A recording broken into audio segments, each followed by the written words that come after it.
목사님 안녕하세요. 유튜브 알고리즘으로 목사님 영상을 처음 보았습니다. 정말 궁금한데 어디에다 물을 데가 없어서 목사님께 질문합니다. 성경을 어떻게 읽어야 하나요? 읽어야 한다는 것도 알고 읽으려고 노력도 여러 번 해봤지만 잘 안 됩니다. 교회에서 설교 들을 땐 말씀이 잘 이해되다가도 혼자 읽으면 너무 어려워서 읽다가 멈추는 일이 계속 반복입니다. 저만 이런가요? 성경을 꾸준히 읽을 수 있는 방법이 너무 궁금합니다.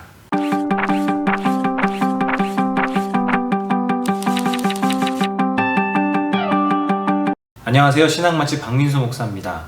성경, 하나님 말씀, 우리 기독교 신앙의 근본이죠. 그래서 교회에서도 성경을 공부하고 또 성경을 읽는 많은 프로그램들이 항상 있습니다. 개개인적으로도 성경을 읽으려는 노력들을 우리는 정말 많이 하고 있습니다.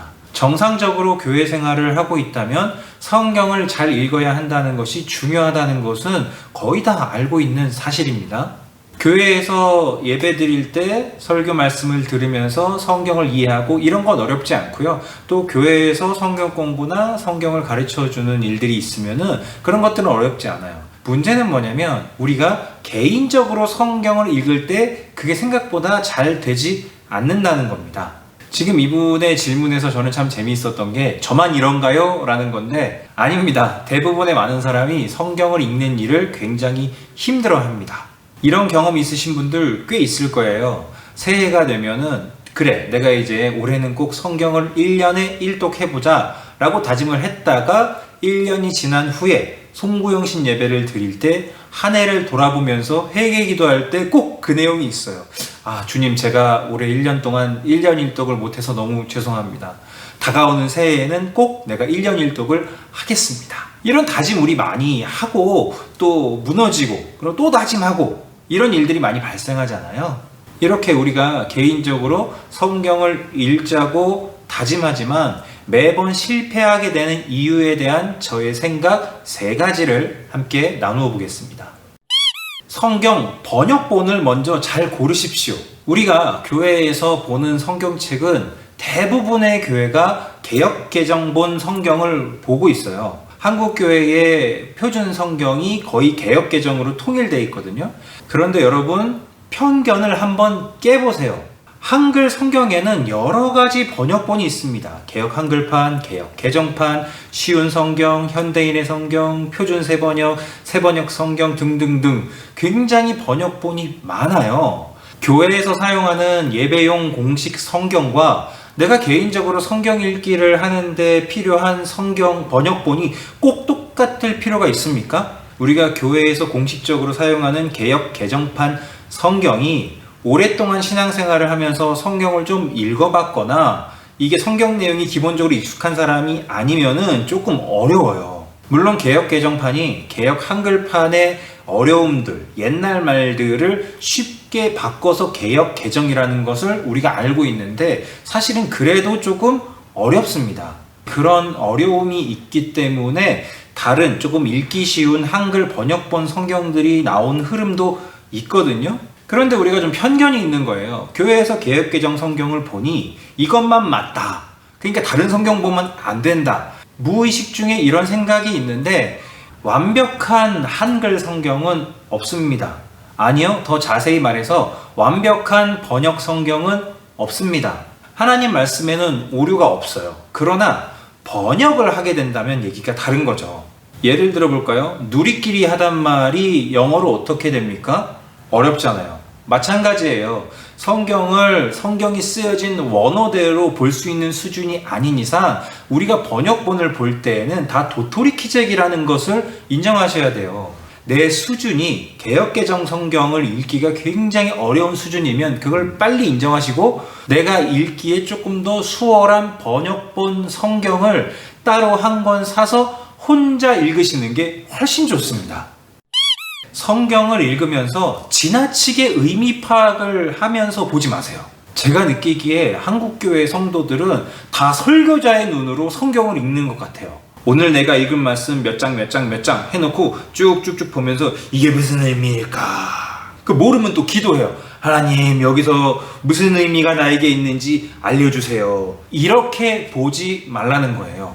이렇게 말씀드리는 이유가 굉장히 간단합니다. 하나님께서 인간의 언어로 하나님의 말씀을 주신 이유가 뭘까요? 아주 학식이 높은 사람, 아주 생각이 고차원인 사람들만 이해할 수 있게 하기 위해서 그러셨을까요? 아니에요. 기본적으로 글 읽기가 되는 모든 사람이라면 이 하나님의 말씀을 누구나 다 읽고 받아들일 수 있게 하기 위해서 인간의 언어로 하나님 말씀을 주신 거죠. 그러면 우린 그냥 이렇게 읽으면 돼요. 한 절 한 절 내용을 그냥 이해만 하면서 읽으면 돼요. 그 이해라는 게 의미를 파악하는 게 아니라 이게 무슨 내용이구나, 이거는 뭘 말하고 있는 거구나, 그냥 그 정도만. 그런데 우리는 하나같이 다 관심법을 쓰려고 해요.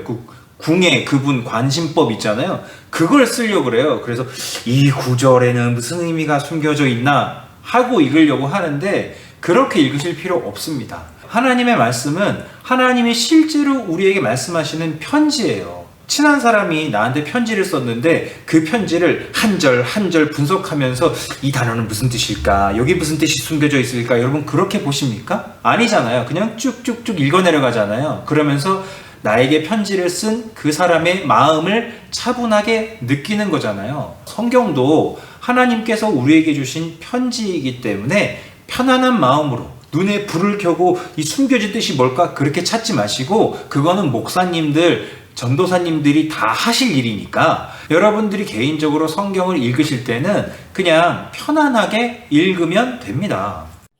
성경을 꼭 창세기부터 읽어야 한다는 편견을 좀 버리십시오. 1년 1독 목표를 세웠다가 실패하는 대부분의 케이스를 설명드릴까요? 창세기 1장 1절 태초에 하나님이 천지를 창조하시니라, 딱 이걸 읽으면서 새해 다짐과 얼마나 잘 들어맞는 내용이에요. 이제 시작이다, 내가 올해 한번 해보자.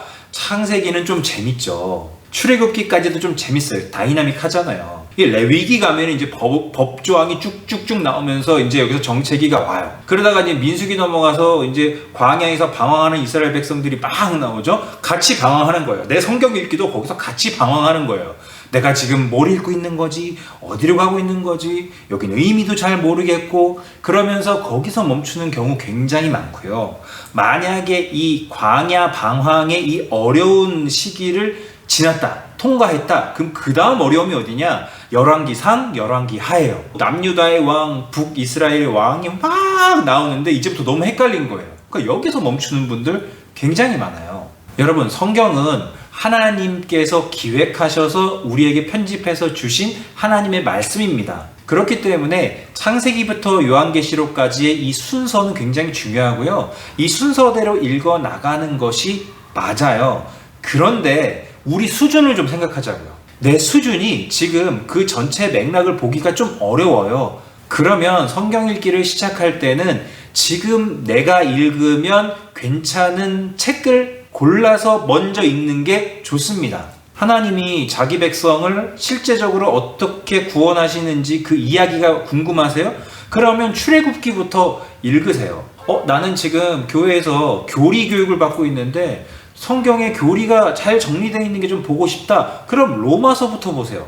로마서도 힘드세요? 작은 로마서라고 불리우는 짧은 성경인 갈라디아서를 먼저 보세요.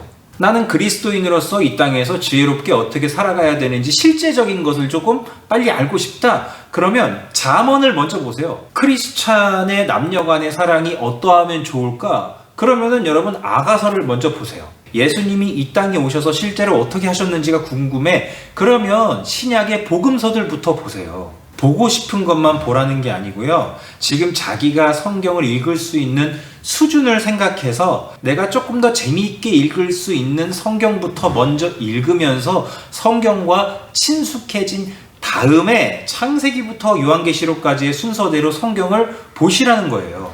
성경을 1년에 1독하겠다. 1년이 아니어도 기간을 정해서 내가 1독하겠다라는 목표를 내가 성경과 친숙해지지 않았는데 너무 미리 세우지 마세요. 그러면 성경을 읽는 재미도 없고, 그렇게 해서 내가 몇 번 성경 읽기를 실패한 경험이 쌓이다 보면 또다시 읽어보자고 다짐할 때 두려운 마음부터 먼저 생깁니다. 이 영상 보시는 모든 분들이 성경을 읽는 재미, 성경을 읽는 즐거움을 꼭 회복하셨으면 좋겠습니다. 감사합니다.